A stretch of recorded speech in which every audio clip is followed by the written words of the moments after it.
ओम शांति।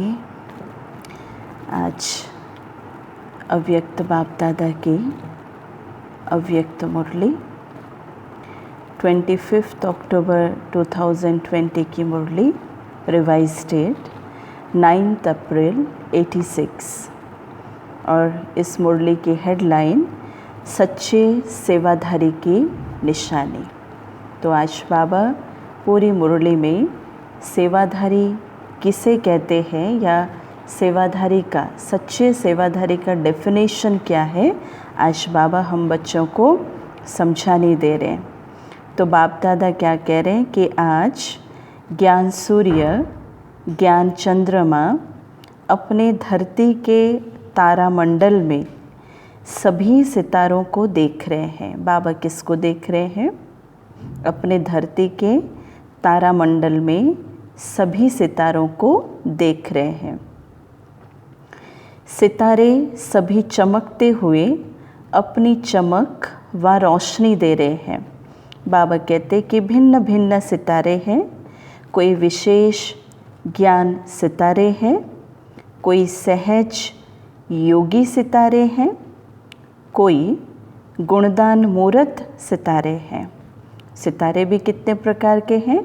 बाबा कहते कोई ज्ञान सितारे हैं, कोई योगी सितारे हैं, सिर्फ योगी नहीं कहा बाबा ने, सहज योगी सितारे हैं, कोई गुणदान मूर्त सितारे भी हैं, कोई फिर बाबा कहते निरंतर सेवाधारी सितारे भी हैं, कोई सदा संपन्न सितारे हैं।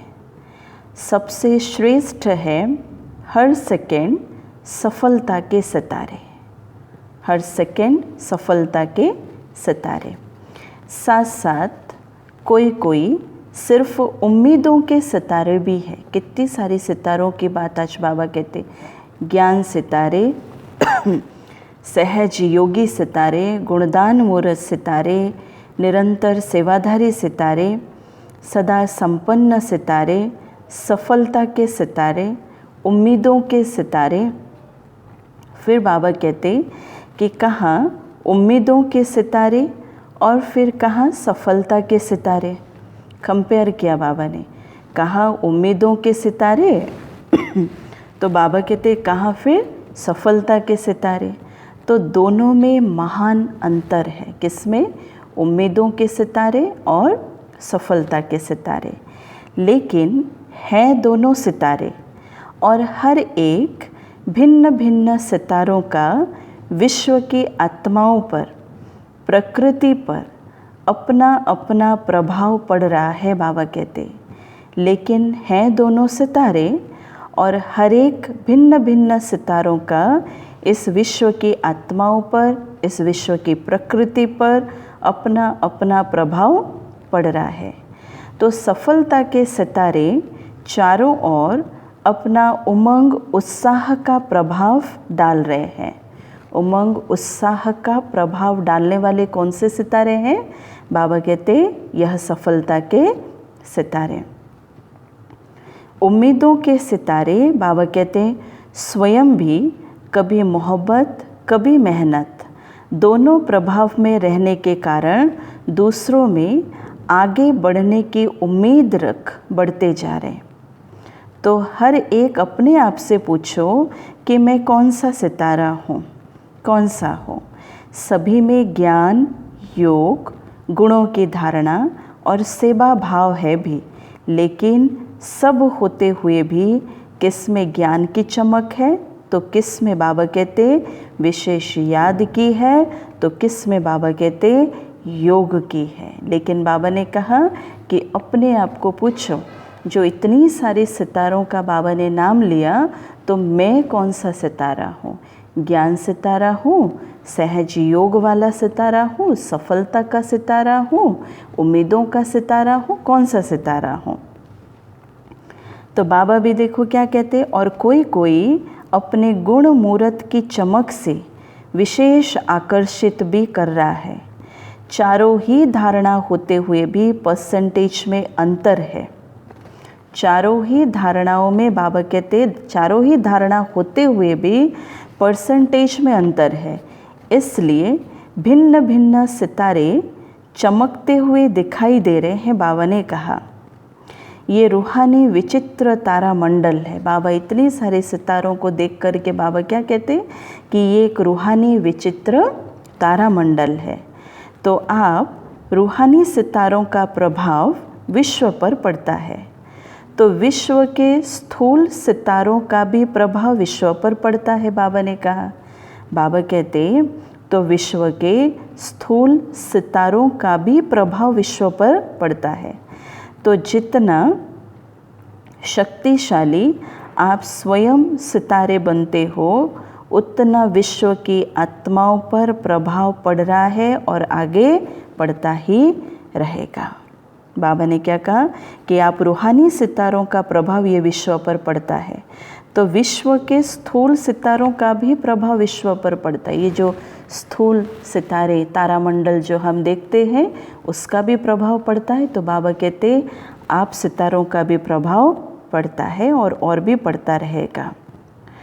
तो जैसे जितना घोर अंधियारा होता है तो सितारों की रिमझिम ज़्यादा स्पष्ट दिखाई देती है, ऐसे अप्राप्ति का अंधकार बढ़ता जा रहा है और जितना बढ़ता जा रहा है बढ़ता जाएगा उतना ही, अर्थात बाबा कहते हैं जितना अप्राप्ति का अंधकार बढ़ता जाएगा उतना ही आप रूहानी सितारों का विशेष प्रभाव अनुभव करते जाएंगे। बाबा कह रहे हैं, है ना। फिर बाबा कह रहे सभी को धरती के चमकते हुए सितारे ज्योतिर्बिंदु के रूप में प्रकाशमय काया फरिश्ते के रूप में दिखाई देंगे। सभी को क्या दिखाई देंगे कि सभी को धरती के चमकते हुए सितारे अर्थात हम आत्माएं ज्योतिर्बिंदु के रूप में प्रकाशमय काया फरिश्ते के रूप में दिखाई देंगे। वो समय भी आएगा। तो जैसे अभी आकाश के सितारों के पीछे वह अपना समय, एनर्जी और धन लगा रहे हैं, ऐसे रूहानी सितारों को देख आश्चर्यवत होते रहेंगे। बाबा कह रहे हैं ऐसे, बाबा कह रहे रूहानी सितारों को देख आश्चर्यवत होते रहेंगे। तो जैसे अभी आकाश में सितारों को देखते हैं, ऐसे इस धरती के मंडल में चारों ओर फरिश्तों की झलक और ज्योतिर्मय सितारों की झलक दिखेंगे। अनुभव करेंगे कि ये कौन है, कहाँ से इस धरती पर अपना चमत्कार दिखाने आए हैं। बाबा ने क्या कहा कि जैसे आकाश में जो सितारे दिखते हैं, है ना, तो बाबा भी कहते तो इस धरती के मंडल के भी जो चारों ओर फरिश्तों की झलक, ज्योतिर्मय सितारों की झलक देखेंगे, अनुभव भी करेंगे। सिर्फ देखेंगे नहीं, बाबा कहते अनुभव भी करेंगे कि ये कौन है, कहाँ से इस धरती पर अपना चमत्कार दिखाने के लिए आए हैं। तो जैसे स्थापना के आदि में अनुभव किया है कि चारों ओर ब्रह्मा और कृष्ण के साक्षात्कार की लहर फैलती गई कि ये कौन है, फैलती गई शुरू में कि ये कौन है, ये क्या दिखाई देता है। तो ये समझने के लिए बहुतों का अटेंशन गया। तो ऐसे बाबा ने कहा अब अंत में चारों ओर ये दोनों रूप ज्योति और फरिश्ता, सिर्फ एक रूप नहीं, ज्योतिर्बिंदु रूप नहीं, बाबा कहते दोनों रूप, ये ज्योति और फरिश्ता, उसमें बाप दादा और बच्चे सबकी झलक दिखाई देगी। बाबा ने कहा सबकी झलक दिखाई देगी, बाबा कह रहे हैं। और सभी का, एक से अनेकों का इस तरफ स्वतः ही अटेंशन जाएगा। जितनी परिस्थिति भारी होती जाएगी, बाबा कहते हम बच्चों का वो ज्योतिर्बिंदु स्वरूप और उसके सहित वो फरिश्ता स्वरूप की झलक अर्थात साक्षात्कार होता जाएगा। तो अभी यह दिव्य दृश्य आप सबके संपन्न बनने तक रहा हुआ है। फरिश्तेपन की स्थिति सहज और स्वतः अनुभव करें, तब वह साक्षात फरिश्ते साक्षात्कार में बाबा कहते दिखाई देंगे। क्या कहा बाबा ने कि जब फरिश्तेपन की स्थिति सहज और स्वतः अनुभव करेंगे, तब वह साक्षात फरिश्ते साक्षात्कार में दिखाई देंगे, ऐसे नहीं दिखाई देंगे। बाबा कहते उसके लिए भी तपस्या है ना, मेरी साक्षात्कार हो, मेरे फरिश्ते रूप का साक्षात्कार हो, तो उसके लिए भी तपस्या। और तपस्या किस चीज़ का? फरिश्तेपन की स्वतः और सहज, फरिश्तेपन की स्थिति का सहज और स्वतः। तो यह वर्ष फरिश्तेपन की स्थिति के लिए विशेष दिया हुआ है। बाबा ने कहा कि कई बच्चे समझते हैं कि क्या सिर्फ याद का अभ्यास करेंगे व सेवा भी करेंगे व सेवा से मुक्त हो तपस्या में ही रहेंगे। कई बच्चे समझते हैं कि क्या करना चाहिए, क्या सिर्फ याद का अभ्यास करेंगे या सिर्फ सेवा ही करते चलेंगे या फिर सेवा से मुक्त हो सिर्फ तपस्या ही करेंगे। तो बाप दादा ने सेवा का यथार्थ अर्थ भी सुना रहे हैं, क्या करना चाहिए। पहले जो समझेंगे तो फिर करेंगे ना। तो बाबा कहते हैं सेवा भाव अर्थात सदा हर आत्मा के प्रति शुभ भावना। सेवा भाव, उसका भी अर्थ समझना है कि हर आत्मा के प्रति शुभ भावना, श्रेष्ठ कामना का भाव। सेवा भाव अर्थात हर आत्मा की भावना प्रमाण फल देना। सेवा भाव अर्थात हर आत्मा की भावना प्रमाण फल देना। बाबा कहते भावना हद की नहीं, लेकिन श्रेष्ठ भावना। भावना हद की नहीं, लेकिन बाबा कहते श्रेष्ठ भावना। आप सेवाधारियों प्रति अगर कोई रूहानी स्नेह की भावना रखते, शक्तियों के सहयोग की भावना रखते, खुशी की भावना रखते, शक्तियों के प्राप्ति की भावना रखते, उमंग उत्साह की भावना रखते, तो ऐसे भिन्न भिन्न भावना का फल अर्थात सहयोग द्वारा अनुभूति कराना, तो सेवा भाव बाबा कहते इसको कहा जाता है। किसको सेवा भाव कहा जाता है? बाबा ने ये भी कहा, क्या है? रूहानी स्नेह की भावना रखते, शक्तियों के सहयोग की भावना रखते, खुशी की भावना रखते, शक्तियों के प्राप्ति की भावना रखते, उमंग उत्साह की भावना रखते, तो बाबा कहते तो सेवा भाव इसे कहा जाता है। सिर्फ बाबा ने कहा स्पीच करके आ गए या ग्रुप समझा कर आ गए, कोर्स पूरा करके आ गए व सेंटर खोल कर आ गए, इसको सेवा भाव नहीं कहा जाता। सेवा अर्थात अंदर से सामने वाले के प्रति वो शुभ भावना, वो शुभ कामना, उनको शक्ति दान देना, ये है सेवा। सेवा अर्थात किसी भी आत्मा को प्राप्ति का मेवा अनुभव कराना। ऐसी सेवा में तपस्या बाबा कहते सदा साथ है। ऐसी सेवा में तपस्या सदा साथ है। बाबा कह रहे हैं तपस्या का अर्थ सुनाया। क्या सुनाया बाबा ने? कि दृढ़ संकल्प से कोई भी कार्य करना। तपस्या का अर्थ बाबा ने सुनाया कि दृढ़ संकल्प से कोई भी कार्य करना। जहाँ यथार्थ सेवा भाव है वहाँ तपस्या का भाव अलग नहीं। त्याग, तपस्या, सेवा, इन तीनों का कंबाइंड रूप बाबा कहते सच्ची सेवा है। त्याग, तपस्या और सेवा, इन तीनों का कंबाइंड रूप को मिला करके कहा जाएगा ये सच्ची सेवा है। और नामधारी सेवा का फल जो होता है बाबा कहते अल्पकाल का होता है, और वहाँ ही सेवा की और वहाँ ही अल्पकाल के प्रभाव का फल प्राप्त हुआ और समाप्त हो गया। अल्पकाल के प्रभाव का फल अल्पकाल की महिमा है। जैसे बहुत अच्छा भाषण किया, बहुत अच्छा कोर्स कराया, बहुत अच्छी सेवा की, तो अच्छा कहने का अल्पकाल का फल मिला बाबा कहते और ख़त्म भी हो जाता। तो उनको महिमा सुनने का अल्पकाल का फल मिला, लेकिन अनुभूति कराना अर्थात बाप से संबंध जुड़वाना। सुनने वाले बहुत होंगे, लेकिन उसी बीच में अगर कोई एक दो भी अगर कोई अनुभव कर ले, अनुभूति में आ जाए, तो बाबा कहते यही सच्ची सेवा है। लेकिन अनुभूति कराना अर्थात बाप से संबंध जुड़वाना, शक्तिशाली बनाना, ये है सच्ची सेवा। तो सच्ची सेवा में त्याग तपस्या ना हो तो ये 50-50 वाली, बाबा क्या कहते, सच्ची सेवा में अगर त्याग तपस्या ना हो तो ये 50-50 वाली, 50-50 वाली सेवा नहीं, बाबा ने कहा, लेकिन 25% सेवा है। कई प्रकार की सेवा जब हम करते तो अपने नाम मान शान के लिए करते हैं कि उनका भी नाम हो रहा है तो मेरा भी नाम हो जाए, तो ये कोई 100% सेवा नहीं है। सेवा अर्थात जहाँ पर कोई नाम मान शान की इच्छा नहीं है ना, जहाँ पर कोई कंपटीशन नहीं है, वो है सच्ची सेवा। बाबा कहते हैं कि सच्चे सेवाधारी की निशानी है त्याग अर्थात नम्रता, और तपस्या अर्थात एक बाप के निश्चय नशे में दृढ़ता।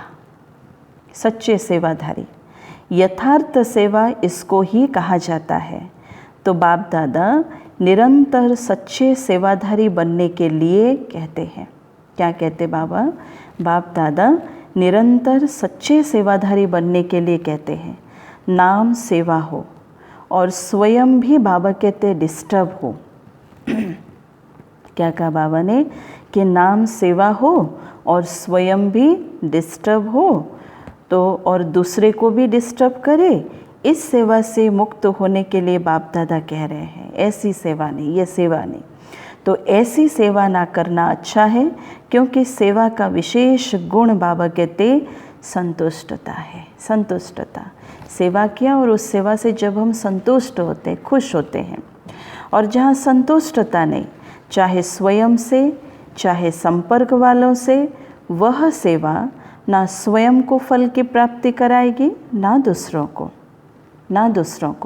सेवा किया तो संतुष्टता होनी चाहिए। कई बार हम सेवा करते कंपटीशन के आधार से भी, कई बार हम सेवा करते, अरे उन्होंने इतना किया तो हम थोड़ी कम है, हम भी चलो करेंगे। तो वो सेवा नहीं है। सेवा अर्थात मुझे कुछ देना है, जो मेरे अंदर हमेशा वो लगा रहे, मुझे देना है, वो है सेवा। सिर्फ भाषण कर लिया जैसे आज बाबा ने कहा, या कोर्स करवा दिया, ये सेवा नहीं है वास्तव में। तो बाबा ने भी क्या कहा कि इससे स्वयं अपने को पहले संतुष्ट मणि बनाए, फिर सेवा में आवे, वो अच्छा है। नहीं तो सूक्ष्म बोझ, बाबा ने कहा, जरूर है। वह अनेक प्रकार का बोझ उड़ती कला में विघ्न रूप बन जाता है। बोझ बाबा ने कहा चढ़ाना नहीं है, लेकिन बोझ बाबा कहते उतारना है। क्या कहा बाबा ने? कि बोझ चढ़ाना नहीं है, लेकिन बाबा कहते बोझ उतारना है। जब ऐसा समझते हो तो इससे एकांतवासी बनना अच्छा है। जब ऐसा समझते हो तो बाबा कहते इससे तो एकांतवासी बनना अच्छा है, क्योंकि एकांतवासी बनने से स्व परिवर्तन का अटेंशन जाएगा। इसलिए इससे अच्छा कि वो सेवा नहीं जिसके आधार से, है ना, माना जो विघ्न आ जाए, विघ्न रूप हम बन जाए। बाबा कहते तो बाप दादा तपस्या जो कह रहे हैं वह सिर्फ दिन रात बैठे बैठे तपस्या के लिए नहीं कह रहे।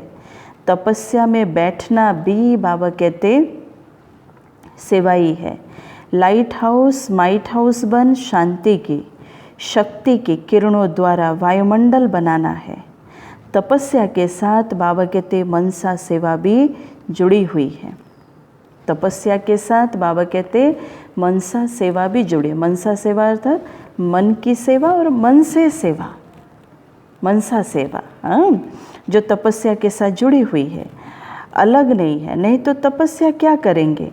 श्रेष्ठ आत्मा ब्राह्मण आत्मा तो हो गए।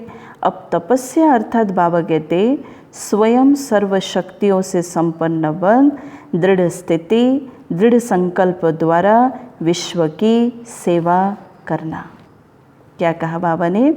कि तपस्या अर्थात स्वयं सर्व शक्तियों से संपन्न बन दृढ़ स्थिति दृढ़ संकल्प द्वारा विश्व की सेवा करना। सिर्फ वाणी की सेवा नहीं है, बाबा कहते हैं सिर्फ वाणी की सेवा सेवा नहीं है, जैसे सुख शांति पवित्रता का आपस में संबंध है, वैसे त्याग तपस्या और सेवा का भी संबंध है। क्या कहा बाबा ने? जैसे सुख शांति और पवित्रता का जैसे आपस में संबंध है, तो वैसे बाबा कहते त्याग तपस्या और सेवा का भी आपस में संबंध है। तो बाप दादा तपस्वी रूप अर्थात शक्तिशाली सेवाधारी रूप बनाने के लिए कहते हैं। क्या कहा बाबा ने? बाप दादा तपस्वी रूप अर्थात शक्तिशाली सेवाधारी रूप बनाने के लिए कहते हैं। तपस्वी रूप की दृष्टि भी सेवा करती। बहुत सुंदर सी चीज़। सेवाधारी किसे कहेंगे, सेवा किसे कहेंगे, आज बाबा बहुत गहरी रीति से बाबा समझा रहे। बाबा ने कहा कि तपस्वी रूप की दृष्टि भी बाबा ने कहा सेवा करती। उनका शांत स्वरूप चेहरा भी सेवा करता। तपस्वी मूर्त के दर्शन मात्र से भी प्राप्ति की अनुभूति होती है। इसलिए आजकल देखो जो हठ से तपस्या करते हैं उनके दर्शन के पीछे भी कितनी भीड़ हो जाती है। जो हठ से तपस्या करते हैं, यही आपकी तपस्या के प्रभाव का यादगार अंत तक चला आ रहा है। तो समझा, सेवा भाव किसको कहा जाता है? सेवा भाव अर्थात सर्व की कमज़ोरियों को समाने का भाव। सेवा भाव अर्थात बाबा कहते सर्व की कमज़ोरियों को समाने का भाव। ऐसे नहीं कि अभी एक तरफ से योग भी लगाया और किसी की कमी कमज़ोरियों को दिखाई भी दिया तो हम पूरा ढिंडोरा ही पिटवा दिए कि इस आत्मा के अंदर ये कमज़ोरी है। बाबा कहते हैं सेवा भाव अर्थात सर्व की कमज़ोरियों को समाने का भाव। कमज़ोरियों का सामना करने का भाव नहीं, लेकिन समाने का भाव। स्वयं सहन कर दूसरों को शक्ति देने का भाव, इसलिए सहन शक्ति कहा जाता है। सहन को भी क्या कहा गया है? शक्ति कहा गया है। स्वयं सहन कर दूसरों को शक्ति देने का भाव। हाँ, तो बाबा कहते सहन करना, शक्ति भरना और शक्ति देना है। सहन करना अर्थात बाबा कहते मरना नहीं है। कई सोचते हैं हम तो सहन करते करते मर जाएंगे यहाँ पर। कई ऐसे भी सोचते कब तक सहन करेंगे, इतने सालों से तो सहन करते आ रहे। बाबा कह रहे हैं क्या हमें मरना है क्या? लेकिन ये मरना नहीं है, ये सबके दिलों में स्नेह से जीना है। जितना सहन शक्ति को बढ़ाते जाएंगे या जितना सहन करते जाएंगे, बाबा कहते उतना सबके दिलों में स्नेह से जीना है। कैसा भी विरोधी हो, रावण से भी तेज हो, एक बार नहीं 10 बार भी सहन करना पड़े, फिर भी सहन शक्ति का फल अविनाशी और बाबा कहते मधुर होगा। बाबा ने कहा वह भी ज़रूर बदल जाएगा। सिर्फ ये भावना नहीं रखो कि मैंने इतना सहन किया तो यह भी कुछ करे, ये भावना नहीं। बाबा कहते आपका काम है सहन करते जाओ, क्योंकि ये शक्ति कोई साधारण सी शक्ति नहीं है, सभी सहन नहीं कर सकते। और आपकी सहन शक्ति को देख करके कोई कितना भी विरोधी आत्मा हो वो अवश्य परिवर्तन होगा ही। मान लो वो परिवर्तन हो या ना भी हो, उससे हमारा कोई लेन देन नहीं है, लेकिन मुझे अपने अंदर ये शक्ति को भरना है, तभी तो हम पूजनीय लायक बनेंगे ना। बाबा भी क्या कहते, तो अल्पकाल के फल की भावना नहीं रखो, रहम भाव रखो, तो इसको कहा जाता है सेवा भाव। तो इस वर्ष ऐसी सच्ची सेवा का सबूत दे, सपूत की लिस्ट में आने का गोल्डन चांस बाबा दे रहे हैं। बाबा कहते इस वर्ष ये नहीं देखेंगे कि मेला व फंक्शन बहुत अच्छा किया, लेकिन बाबा क्या देखेंगे? आज बाबा कहते हम इस वर्ष ये नहीं देखेंगे कौन कितना मेला किया, कौन कितना फंक्शन किया, क्योंकि उसमें तो सब माहिर हैं। क्या देखेंगे बाबा? लेकिन संतुष्ट मणिया बन संतुष्टता की सेवा में नंबर आगे जाना। कौन कितना संतुष्ट रह पा रहा है, संतुष्टता के पेपर में कौन कितना आगे जा पा रहे, वो बाबा देखेंगे।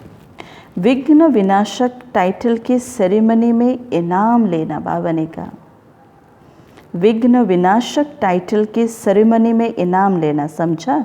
और इसी को ही कहा जाता है नष्टो मोहा स्मृति स्वरूप। इसी को ही कहा जाता है नष्टो मोहा स्मृति स्वरूप। तो बाबा कहते 18 वर्ष की समाप्ति का यह विशेष संपन्न बनने का अध्याय स्वरूप में दिखाओ,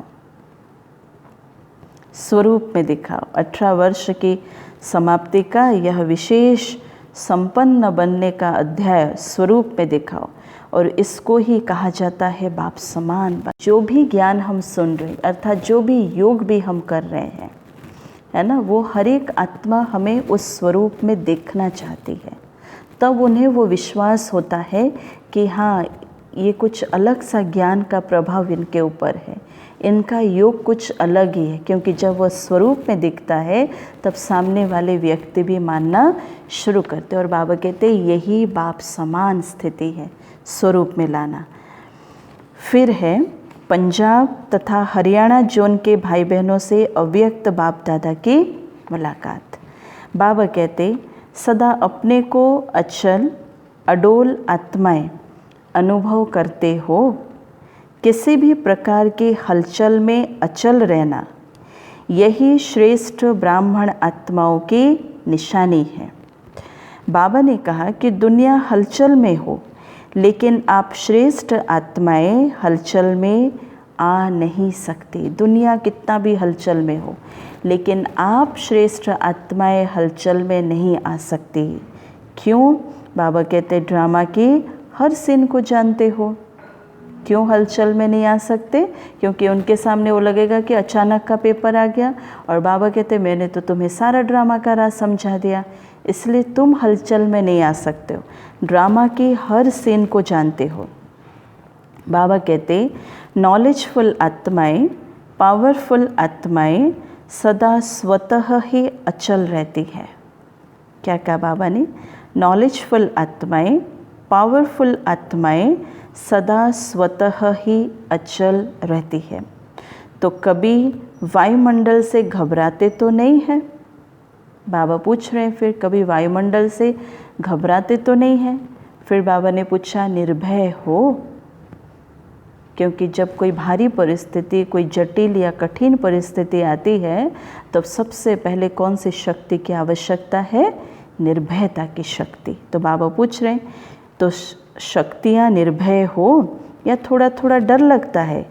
क्योंकि ये तो पहले से ही स्थापना के समय से ही जानते हो कि भारत में सिविल वार होनी ही है। भारत में ही सिविल वार होनी ही है। ये शुरू के चित्रों में ही आपका दिखाया हुआ है। तो जो दिखाया है वह होना तो है ना। भारत का पार्ट ही सिविल वार से है, इसलिए नथिंग न्यू। तो नथिंग न्यू है या घबरा जाते हो? बाबा पूछ रहे क्या हुआ, कैसे हुआ, ये हुआ। समाचार सुनते देखते भी ड्रामा की बनी हुई भाभी को शक्तिशाली बन देखते और औरों को भी शक्ति देते, यही काम है ना आप सबका। या बाबा कहते थोड़ा थोड़ा डर भी लगता है। तो दुनिया वाले घबराते रहते और आप उन आत्माओं में शक्ति भरते हो। तो जो भी संपर्क में आए उसे शक्तियों का दान देते चलो, शांति का दान देते चलो। क्या कहा बाबा ने? तो जो भी संपर्क में आए उसे शक्तियों का दान देते चलो, शांति का दान भी देते चलो। तो अभी समय है अशांति के समय शांति देने का।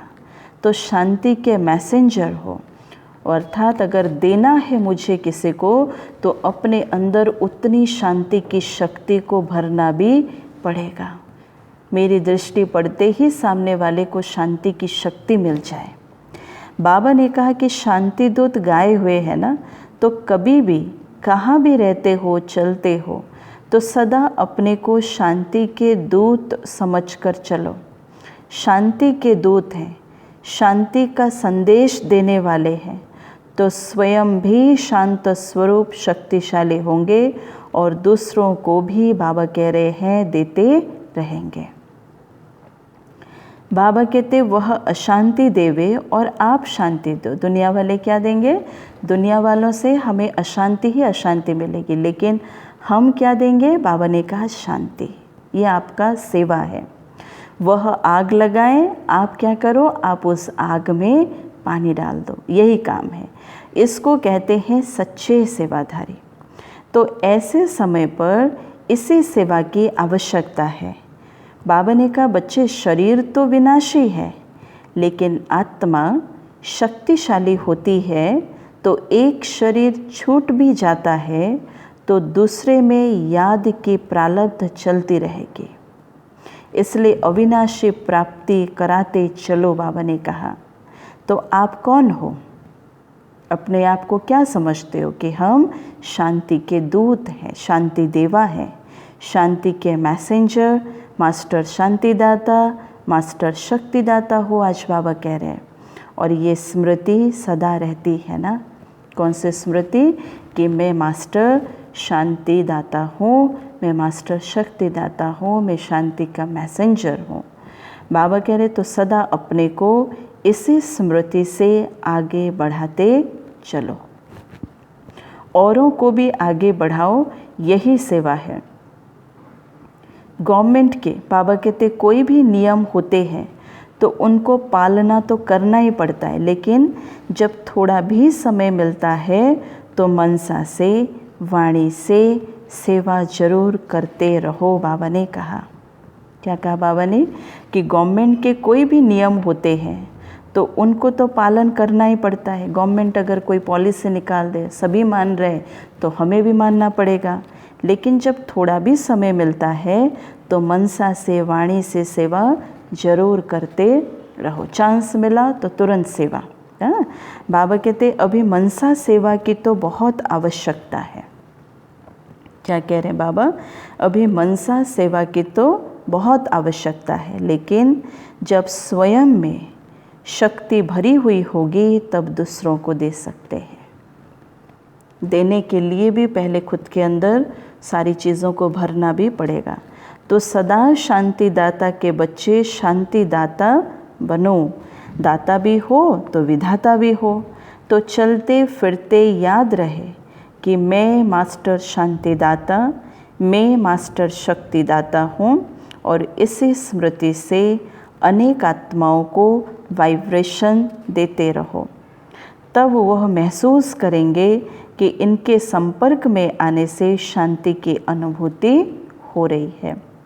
तो यही वरदान याद रखना। बाबा कहते कि बाप समान मास्टर शांतिदाता और शक्तिदाता बनना है। बाबा कह रहे बच्चे सभी बहादुर हो ना। हलचल में भी व्यर्थ संकल्प नहीं चले। क्या कह रहे हैं बाबा?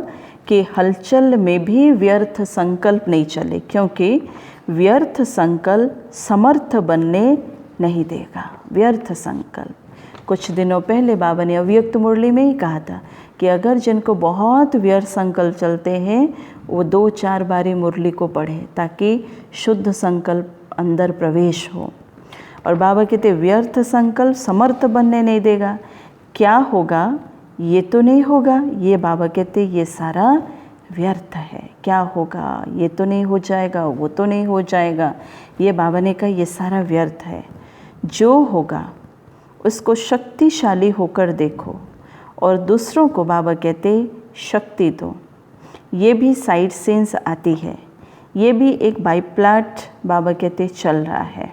बाबा ने कहा हर एक के जीवन में इस प्रकार की साइड सेंस तो आएगी ही आएगी, जिसको सामना तो करना पड़ेगा। और सामना करने के लिए निर्भयता की शक्ति, सामना करने के लिए बाबा कहते और भी कई बार समाने की शक्ति, है ना। तो बाबा कहते बाईप्लाट समझ कर देखो तो घबराएंगे नहीं। क्या कहा बाबा ने?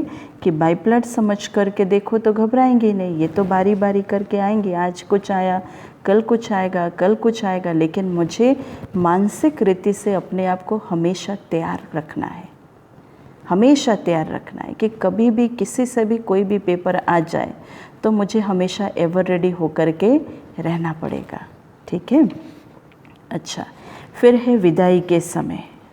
बाबा कह रहे विदाई का समय अमृत वेला हो गया। बाबा कहते ये संगम युग अमृत वेला है। तो पूरा ही संगम युग अमृत वेला होने के कारण इस समय की सदा के लिए महानता गाई जाती है, इस समय की, इस संगम युग की। तो पूरा ही संगम युग अर्थात अमृत वेला अर्थात डायमंड मॉर्निंग, तो सदा बाप बच्चों के साथ है और बच्चे बाप के साथ हैं, इसलिए बेहद के डायमंड मॉर्निंग बाबा ने कहा।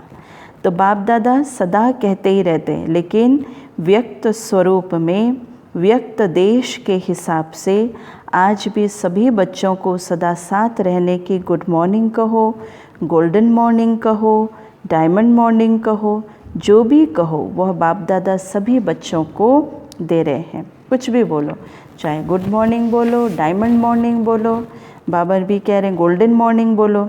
स्वयं भी डायमंड हो और मॉर्निंग भी डायमंड है और भी डायमंड बनाने की है, इसलिए सदा साथ रहने की बाबा कहते गुड मॉर्निंग।